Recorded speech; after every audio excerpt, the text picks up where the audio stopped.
breakfast in Morris, Illinois.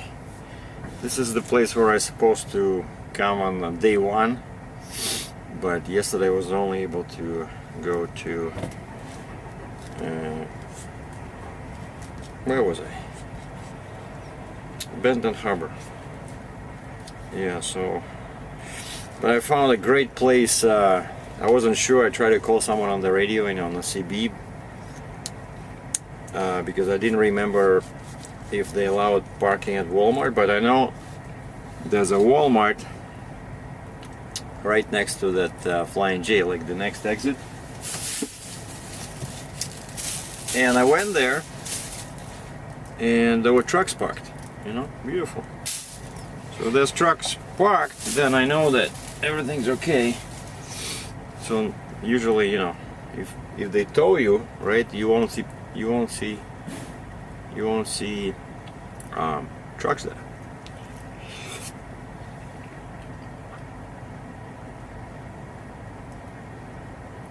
And all of a sudden it's very cold.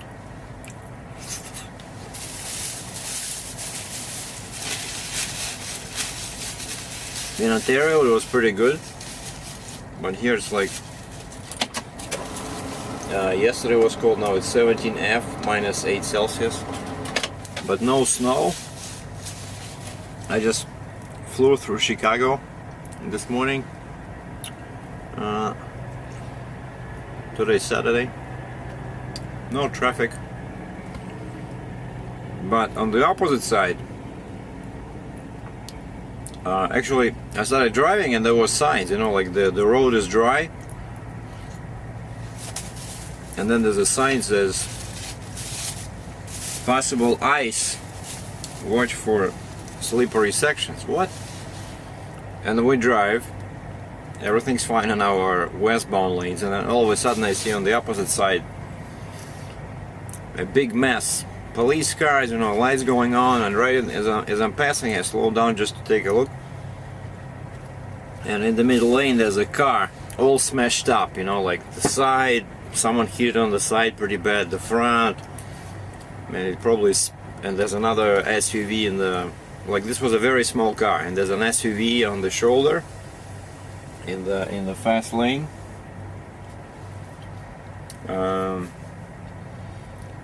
Big mess. So evidently there was some ice, you know, but I don't know, on our end you could not see it.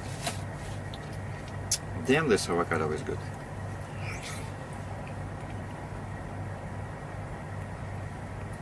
But when you buy an avocado, make sure you have a knife, because you're gonna be all covered in that stuff if you try to peel the skin with your fingers. And I have a video somewhere on my channel where I show how to slice it with a knife. It's like really easy. But anyway, I just wanted, I've been driving and thinking, because what else do you do, right? When you don't have an audiobook, that's what you do. You drive, you look at scenery, and you think some very deep thoughts, you know. That's why actually there's lots of writers and, you know, various creative people among truck drivers. And I've been driving and, you know, listening to my truck, and I just checked my axles, no leaks. At least nothing I can see. I checked the load, everything's fine. And this is TA, right? So I got some tea.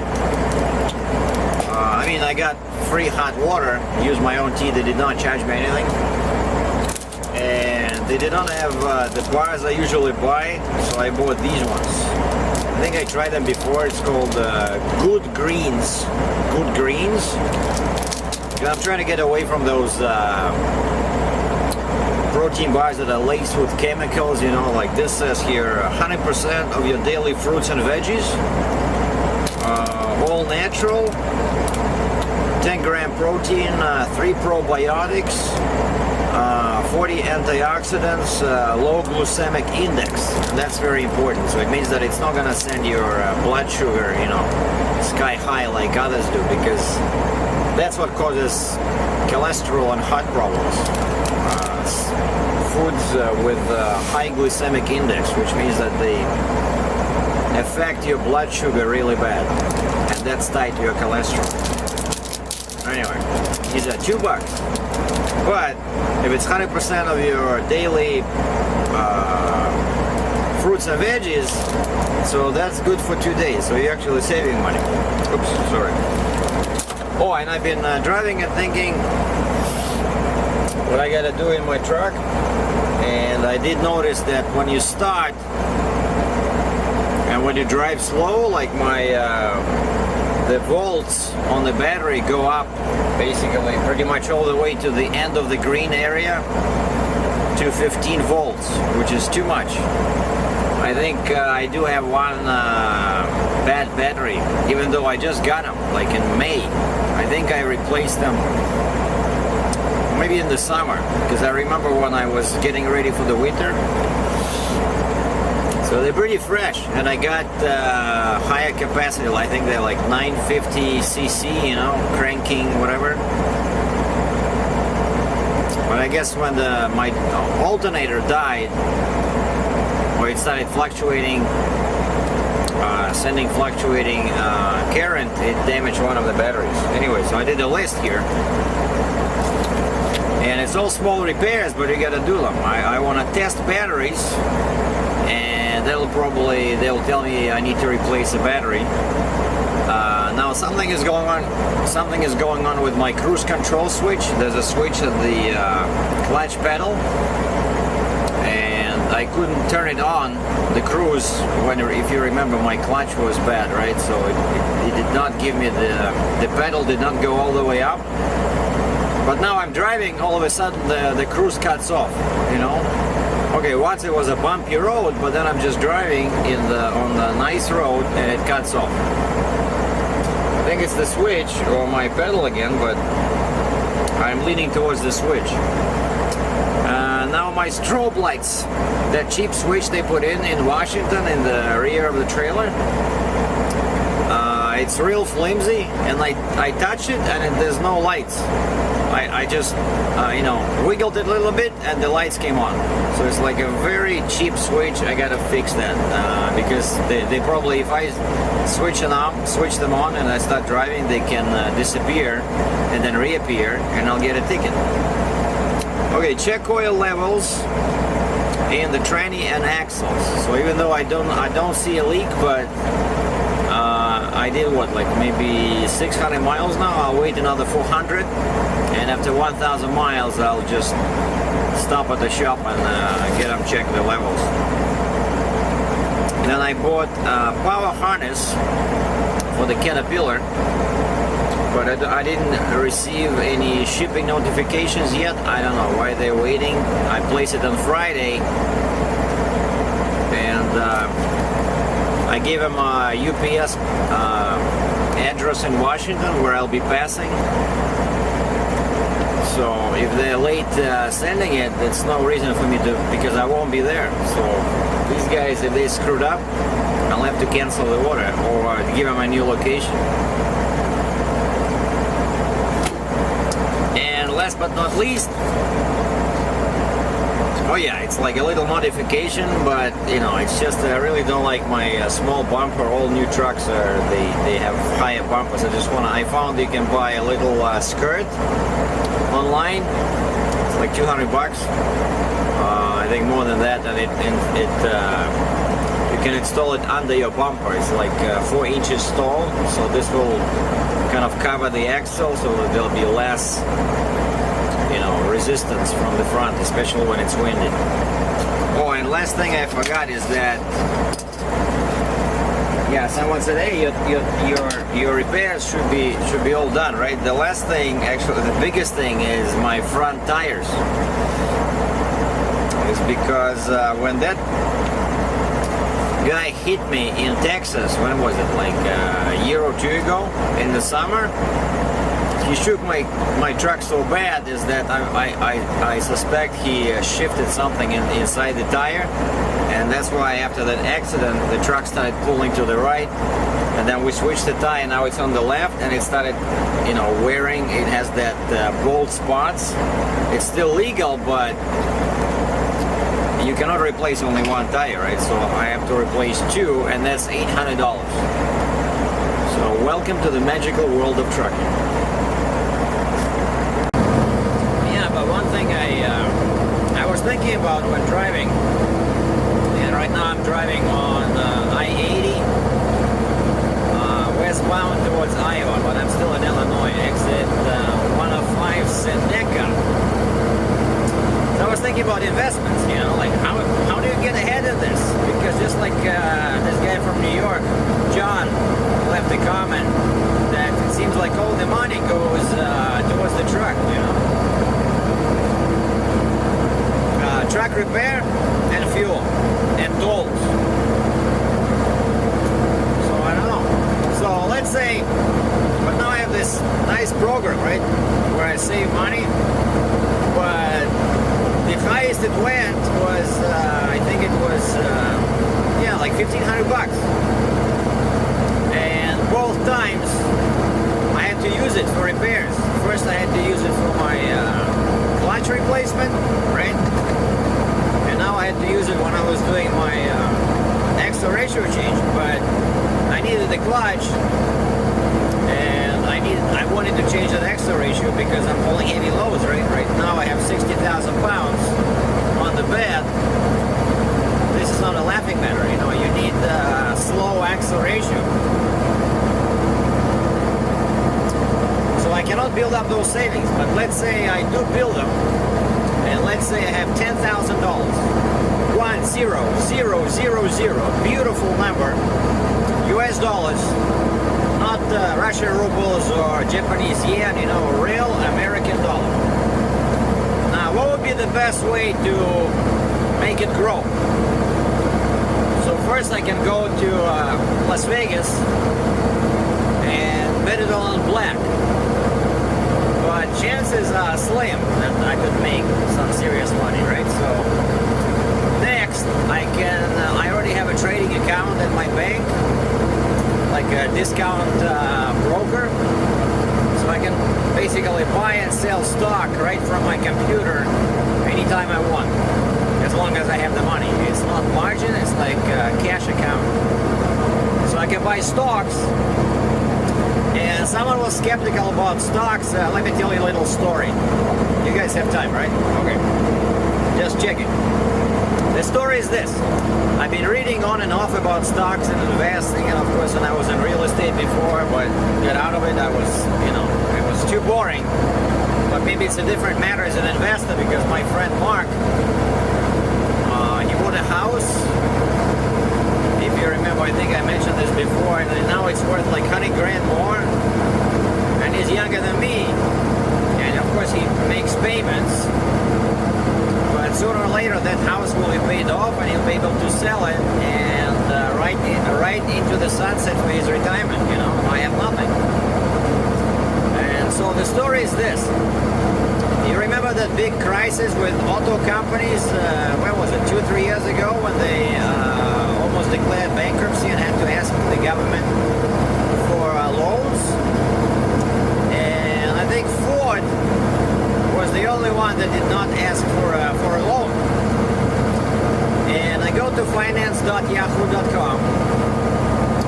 I remember, and I checked the price of the Ford share, one Ford share, and it was $1.65 or $1.50, but let's say $1.65. And you can even there on that free website you can check the balance sheet.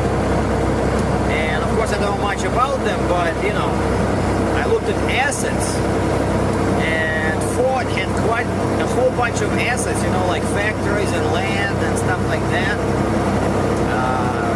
The amount was a very big number. So if you just look at assets and how many shares they have, that's what this book, by the way, the one I'm reading now by Peter Lynch, that's what he tells you. Look for some hidden treasures or a turnaround stock, you know, but Because sometimes, yeah, the company, the share is so cheap, but you look at the company owns some rights to some gold mine or something, or owns some property, like in this case. And I remember that I had the feeling that I really found a good deal, you know, because everybody was afraid to invest. But I knew that share of Ford cannot be worth $1.65, you know, so it's gonna go up for sure. But the problem was, I didn't have any money to invest. So now I just checked the price of that same Ford share on Finance Yahoo, and now what, 3 years later it's at 16.5. So it went up 10 times. So if I had $10,000 back then, it would take 3 years, but now I would be sitting on $100,000. Basically, you gotta look for, you gotta know what to look for, you know, some point. Another thing was, back when I just started doing this, like Canadian dollar was always weaker than US, right? And then 1 year, I think that was like 4 years ago, all of a sudden Canadian dollar was much stronger. And something told me that it's not gonna last. You know, again, if I had money, I could have bought some, you know, US dollars. Oh, wait a second. So Canadian, so yeah, Canadian was more expensive than US dollar. Yeah, so US dollars were cheap if you buy them with Canadian dollars, you know. And I figured, again, if I had $10,000, I could have made maybe $2,000, because yeah, eventually now it's actually much weaker than US dollar, right? So that's a second example. Like real life example where you can make money with stocks, like from what I saw and what I found myself. So you cannot just invest into some company that you know nothing about, you know, like I like Ford trucks, right? So you got to invest into something that you understand. That's by the way, that's the point this guy Peter Lynch makes. He says lots of people are afraid to invest in something simple. Everybody tries to invest in something they cannot pronounce, you know, like some stupid solar energy project, you know. And, and of course another way to make money is invest into the business. Now just at this TA truck stop, I was looking at the guy had a nice Trail King double drop trailer, 3 axles in the back. The rear one was a lift, and he had a flip axle on top, so 4 axles.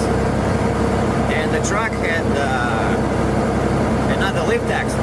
So the truck was a 4-axle truck, and he has a 4-axle trailer, you know. You can make some serious money with that. And that's, of course, another way. If let's say I save $10,000, you know. But the question is, if you have your own trailer like that, can you turn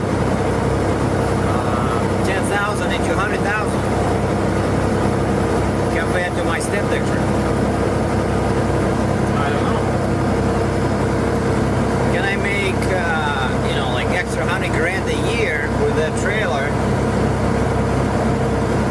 See, that of course the problem with stocks is that you can lose everything, right? You can lose your entire $10,000.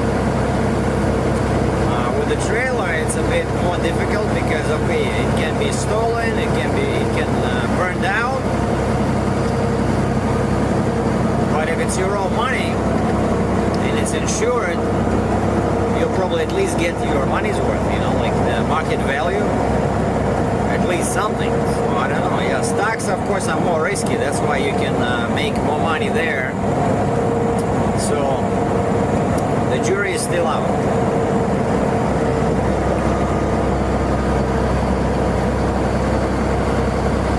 -7 Celsius, 19 amp, and it looks like it's starting to snow. Funny. And here's what I-80 looks like at the junction with 39, exit 79. All of a sudden, lots of snow, drifting snow, 19 amp or -7 Celsius, right? Kind of reminds me of that small Ontario town where I delivered that big drum composter.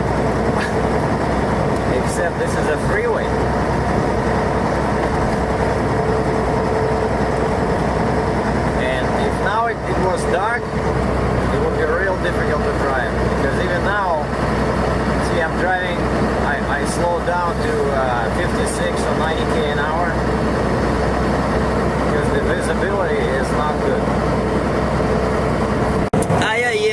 А я еду за деньгами, за туманом едут только дураки. And I made it to Walcott, Iowa, Iowa 80. It doesn't snow as bad here. Just got some fuel. I bought some fuel additives because maybe it'll get colder, so I filled up my both tanks. So now we're gonna track my mileage and see what it will be with this 60,000 pound load and basically readjusted valves. So I'm gonna write down my mileage: 769. 765, that's what I have. 769,765 miles. Whoa. Alright, and we're gonna clip it in here somewhere. And then next time I fuel, I can calculate my real life mileage. And I got two small additives, anti-gel, and I bought this, my favorite one, Lucas. This stuff works. I tried it in my car, tried it in my, I always use it in the big truck, especially in the summer, because this is not an anti-gel, so you have to buy something separate and then it's too much money.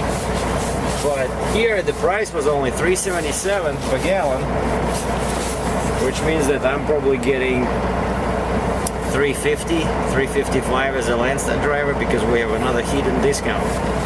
So now I have to go inside and get coffee. I've been dreaming about that coffee because they have an espresso machine inside. I've been dreaming about that coffee since morning. Hold on, and one banana.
Okay, I got my coffee. It's called Caribou coffee. First coffee of the day. Now, my GPS has no routing on it because this was my kind of like destination since morning. So I just did 4 hours of 400 kilometers. Now I just need to find my next destination. And I think I'll be still in Iowa because Iowa is pretty big. And I'm going towards so basically now I'm just west of Davenport. We'll go west on 80 past Des Moines and then catch I-29 north to Sioux City. And actually that's, you know, one way to do it is I just because I know my exit, where am I? Vulcan, I think it was 284, and numbers decrease going west, so all I need to do is just 284 deduct 120 plus 294, right? So that means that I'm looking for a truck stop somewhere around 160, right? And 160, that's Newton. 164 Newton. And then we look at this little book here, truck stop directory. Don't leave home without it. And we go to Iowa. Right, Iowa. Because that Newton seems familiar. Iowa, and we look on this map which town has the bold dark circle. So that means that it has a full, like, big size truck stop. Newton, I knew it, but Newton is just kind of like a gray little circle, which means that it can be just a fuel stop. So then we go in here in the list. Newton loves M, medium truck stop, medium sized truck stop. Hey, that's not bad. So now we'll just program it to Newton, because I find that this way it's a bit easier to, you know, when you have a long drive ahead of you. Okay, I'm looking for point of interest in a city. Iowa. Okay, Newton, Iowa, and let's say truck stop and service. And of course there's nothing that, oh, Love's country store, beautiful, 4.2 kilometers from Newton. And there you go, select fastest route. What, 187 kilometers? No, that's not good. That's less than 2 hours of driving. So we'll go to the real truck stop, which is Altoona. Okay, we'll program that one, because that one is only like a couple of miles west, and that's a Flying J XL, so extra large parking lot. So that's where I'm going. My next stop, Flying J, Altoona, Iowa, I-80 exit 142. Oh, and it has a scale, which reminded me that I wanted to scale just to see how much I have on my rear axles with this machine. Forget it. We'll do it next time. Now, I just remembered something about this big repair I did. A friend of mine that has a Volvo, also with this pretty much the same kind of mileage, even slightly more. He went through the same thing. His alternator died, but just died completely. Not like mine was overcharging the zero. His was just out of the picture completely. So because he is a Volvo, right? So normally that's the problem with these trucks. Very few repairs, you can go to a third-party dealer. So he goes to a Volvo dealer in Kingston, Ontario, and they replace his alternator. And then we talk about this, just comparing what I paid and he paid. He says I paid $280 for the alternator plus labor. And I said, how much was labor? He said 110, I think. So I paid, what was it, like $410 for the alternator plus 1 hour of labor at $120 an hour, right? And I couldn't understand how can it be such a big difference on the price of the replacement alternator. And he said they took his old one and they give him the core. You know, the core, when they give you kind of like a refund, when they give him the old one back. See, that's why. And I don't think he, you know, and I believe this guy. So that was the problem with the Caterpillar dealer Toromont in Cambridge, because they are a Cat dealer. They're not an international truck dealer, so they didn't give me any core. So they just gave me back my old alternator, which I actually ended up throwing in the garbage because it was so big and heavy. I said, forget it, I'm not gonna spend any more money on rebuilding this thing. I just got rid of it. So, and that's why my repair was more expensive than this guy's Volvo repair.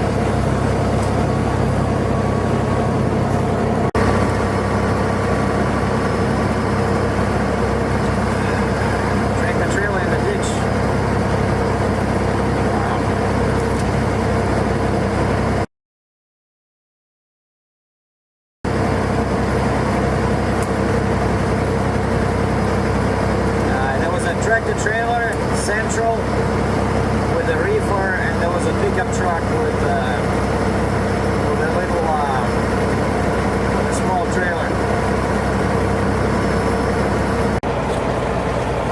Okay, I just took a short break at the Flying J in Altoona, Iowa.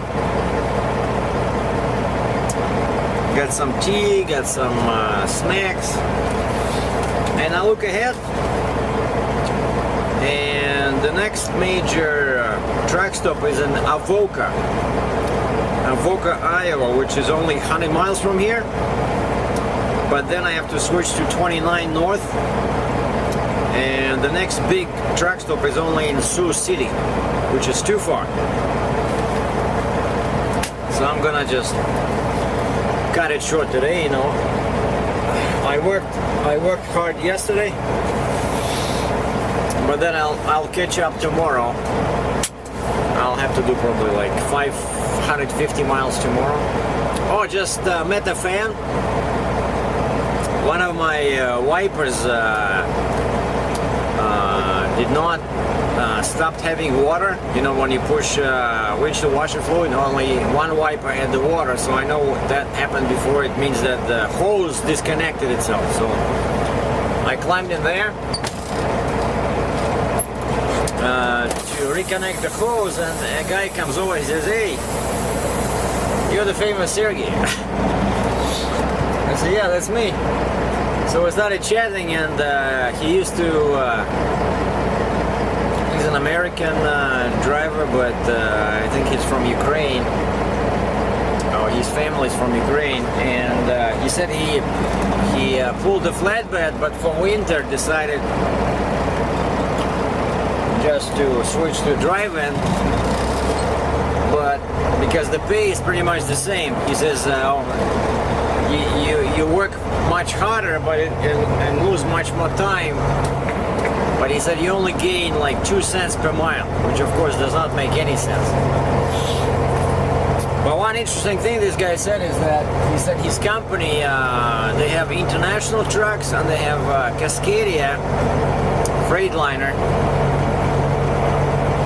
And he says now they're trying to get rid of all international ProStar because they have problems. They probably have like earlier years. But Cascadias, he says, are getting like 8 miles per gallon with a DD15 Detroit. And he says they also bought Kenworth, this new one, T700. So he's just a company driver, but that's what he notices from, you know, talking to other guys. So yeah, you see, either, that's what I'm saying, either a Freightliner or Kenworth. Freightliner because it's... Turn left, Adventureland Drive. Because it's cheap to fix and good fuel mileage with the DD15. And Kenworth, I think, because of quality. Otherwise, all those guys in Alberta, Western Canada would not be using them. Turn left. Yeah, international is going down, at least in terms of sales.